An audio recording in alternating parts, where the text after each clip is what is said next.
But ಈ ಪ್ರಕರಣದಲ್ಲಿ ಮುಖ್ಯಮಂತ್ರಿ ಸಿದ್ದರಾಮಯ್ಯನವರ ಪರ ಸಂಪೂರ್ಣವಾಗಿ ನಿಂತಿದೆ ಕಾಂಗ್ರೆಸ್ ಹೈಕಮಾಂಡ್. ಈಗಾಗಲೇ ಸುದ್ದಿಗೋಷ್ಠಿ ಮಾಡಿ ಅದನ್ನು ಅನೌನ್ಸ್ ಕೂಡ ಮಾಡಿದ್ದಾರೆ ಅವರು.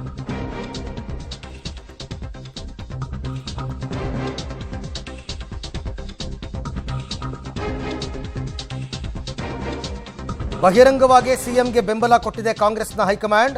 ಸಿದ್ದರಾಮಯ್ಯನವರನ್ನ ಹೆದರಿಸುವ ತಂತ್ರ ಇದು. ನಾವು ಸಿದ್ದರಾಮಯ್ಯ ಪರ ಇರ್ತೀವಿ ಹೀಗಂತ ಸಿಎಂ ಪರ ಅಭಿಷೇಕ್ ಮನು ಸಿಂಘ್ವಿ ಮತ್ತು ಜೈರಾಮ್ ರಮೇಶ್ ಸುದ್ದಿಗೋಷ್ಠಿ ಮಾಡಿದ್ದಾರೆ. ಬಿಜೆಪಿಯೇತರ ರಾಜ್ಯಗಳಲ್ಲಿ ಟಾರ್ಗೆಟ್ ಪಾಲಿಟಿಕ್ಸ್ ಅನ್ನು ಮಾಡ್ತಾ ಇದೆ ಬಿಜೆಪಿ. ಕೇಂದ್ರ ಸರ್ಕಾರದ ದ್ವೇಷದ ರಾಜಕೀಯ ಇದು ಅಂತೆಲ್ಲ ಒಂದಷ್ಟು ವಾಗ್ದಾಳಿಯನ್ನ ಮಾಡಿದ್ದಾರೆ. सिद्धरामैया केस जो है ये केस पीएमएलए का एफआईआर नया दर्ज हुआ है. ये आपने तहकीकात 3 दिन में कैसे कर ली? आप चाहते हैं पीएमएलए का इस्तेमाल हो, दुरुपयोग हो, जिससे आप इनको डराएं, इनको धमकाएं, इनको गिरफ्तार करें. इसलिए 3 दिन में 2 दिन में आप पीएमएलए ले आए.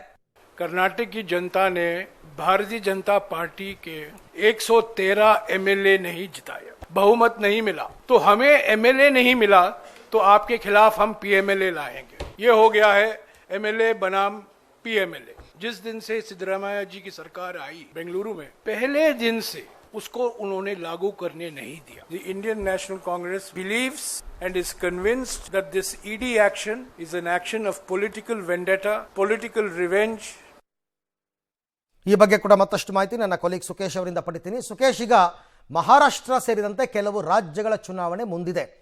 ಬಿಜೆಪಿಯೇತರ ರಾಜ್ಯಗಳಲ್ಲಿ ಬಿಜೆಪಿಯವರು ಈ ಥರ ಅಧಿಕಾರ ದುರ್ಬಳಕೆ ಮಾಡ್ಕೋತಾ ಇದ್ದಾರೆ ಅಂತ ದೊಡ್ಡ ಮಟ್ಟದ ಹೋರಾಟಕ್ಕೆ ಏನಾದರೂ ಕರ್ನಾಟಕದ ಮುಖಾಂತರ ಚಾಲನೆ ಸಿಗ್ತಕ್ಕಂಥ ಸಾಧ್ಯತೆ ಇದೆಯಾ ಅಂತ? ಖಂಡಿತ ಈ ವಿಚಾರವನ್ನ ಕೇಂದ್ರ ಮಟ್ಟದಲ್ಲಿ ಹೋರಾಟ ಮಾಡಬೇಕು ಅನ್ನುವಂಥ ಮನವಿಯನ್ನು ರಾಜ್ಯ ನಾಯಕರುಗಳು ಮಾಡಿದ್ರು. ಜೊತೆಗೆ ಕೇಂದ್ರ ನಾಯಕರುಗಳು ಕೂಡ ಇದೊಂದು ಚಿಂತನೆ ಇದೆ ಅನ್ನುವಂಥದ್ದು. ಯಾಕಂದರೆ ಸಿದ್ದರಾಮಯ್ಯ ಅವರ ವಿರುದ್ಧ ಬಂದಂಥ ಆರೋಪ ಒಂದು ಕಡೆ ಆದರೆ, ಆರೋಪಕ್ಕೆ ತಕ್ಕಂತೆ ಇಲ್ಲಿ ಲೋಕಾಯುಕ್ತ ತನಿಖೆಯನ್ನು ನಡೆಸುವಂಥ ಒಂದು ಆರ್ಡರ್ ಏನಾಗುತ್ತೆ ಕೋರ್ಟಿಂದ, ಇದೆಲ್ಲವೂ ಕೂಡ ಲೀಗಲ್ ಪ್ರೊಸೀಜರ್ ಅಂತ ಅನ್ಕೊಳ್ಬೋದಿತ್ತು ಅನ್ನುವಂಥದ್ದು ಕಾಂಗ್ರೆಸ್ನ ಲೆಕ್ಕಾಚಾರ. ಆದರೆ ಇಡಿ ಎಂಟ್ರಿ ಕೊಡುತ್ತೆ, ಸಿಬಿಐಗೆ ಮೊರೆ ಹೋಗ್ತಾರೆ, ನಾಳೆ ದಿನ ಸಿಬಿಐಗೆ ಬರುತ್ತೆ ಅಂದರೆ ಇವೆಲ್ಲವೂ ಕೂಡ ಕೇಂದ್ರದ ಕೈಗೊಂಬೆ ಎನ್ನುವಂಥದ್ದು ಕಾಂಗ್ರೆಸ್ ನಾಯಕರ ವಾದ. ಹಾಗಾಗಿ ಇಂಥ ಸಂದರ್ಭದಲ್ಲಿ ಹೇಗೆ ಬಿಜೆಪಿಯೇತರ ಸರ್ಕಾರ ಇರುವಂತಹ ರಾಜ್ಯಗಳಲ್ಲಿ ಬಿಜೆಪಿ ಇಡಿ, ಐಟಿ ಮತ್ತು ಸಿಬಿಐನ ಬಳಸಿಕೊಂಡು ಅಸ್ಥಿರಗೊಳಿಸುವ ಪ್ರಯತ್ನ ಮಾಡ್ತಿದೆ ಅನ್ನುವಂಥ ರೀತಿಯಲ್ಲಿ ಪ್ರಚಾರದ ವಸ್ತುವಾಗಿ ರಾಜ್ಯದ ಸದ್ಯದ ಪರಿಸ್ಥಿತಿಯನ್ನು ಅಥವಾ ಮುಖ್ಯಮಂತ್ರಿಗಳ ವಿರುದ್ಧ ತನಿಖೆಗೆ ಮುಂದಾಗಿರೋದನ್ನ ಬಳಸಿಕೊಳ್ಳುವಂಥ ಸಾಧ್ಯತೆ ಇದೆ ಅನ್ನುವಂಥದ್ದು. ಹಾಗಾಗಿ ಇದು ಕೂಡ ಚುನಾವಣಾ ಪ್ರಚಾರದ ವಿಚಾರ. ಯಾಕಂದರೆ ಈಗಾಗಲೇ ಹರಿಯಾಣದಲ್ಲಿ ಬಿಜೆಪಿ ಇದನ್ನು ಚುನಾವಣಾ ಪ್ರಚಾರದ ವಿಚಾರಕ್ಕೆ ಬಳಸಿಕೊಂಡು ಸ್ವತಃ ಪ್ರಧಾನಿ ಮೋದಿ ಅವರೇ ಮುಖ್ಯಮಂತ್ರಿ ಸಿದ್ದರಾಮಯ್ಯ ಅವರ ವಿಚಾರವನ್ನು ಪ್ರಸ್ತಾಪ ಮಾಡ್ತಾರೆ. ಹಾಗಾಗಿ ಇದು ಕೇವಲ ಅದು ಒಂದು ಆಯಾಮ ಅಷ್ಟೇ, ಅದರ ಆಯಾಮ ಬೇರೆ ಬೇರೆ ಇದೆ. ಅದು ಬಿಜೆಪಿಯ ಕೇಂದ್ರ ಸರ್ಕಾರ ನಡೆದುಕೊಳ್ಳದ ರೀತಿ ಅನ್ನುವಂಥ ರೀತಿಯಲ್ಲಿ ಒಂದು ಆರೋಪವನ್ನು ಮಾಡುವಂತಹ ಅಥವಾ ಪ್ರಚಾರಕ್ಕೆ ಬಳಸುವ ನಿಟ್ಟಿನಲ್ಲಿ ಕೂಡ ಇಂಡಿ ಒಕ್ಕೂಟ ಕೂಡ ಮುಂದಾಗಿದೆ ಅನ್ನುವಂಥ ಮಾಹಿತಿ ಕೂಡ ಸಿಗ್ತಾ ಇರುವಂಥದ್ದು. Arvind, right, thank you Sukesh ತಮ್ಮ ಎಲ್ಲ ಮಾಹಿತಿಗಾಗಿ. ಸೊ ಇದು ರಾಜಕೀಯವಾಗಿ ಯಾರಿಗೆ ಲಾಭ ಯಾರಿಗೆ ನಷ್ಟ ಅಂತಕ್ಕಂಥದ್ದು ಚುನಾವಣೆ ಆದಮೇಲೆ ಗೊತ್ತಾಗುತ್ತೆ.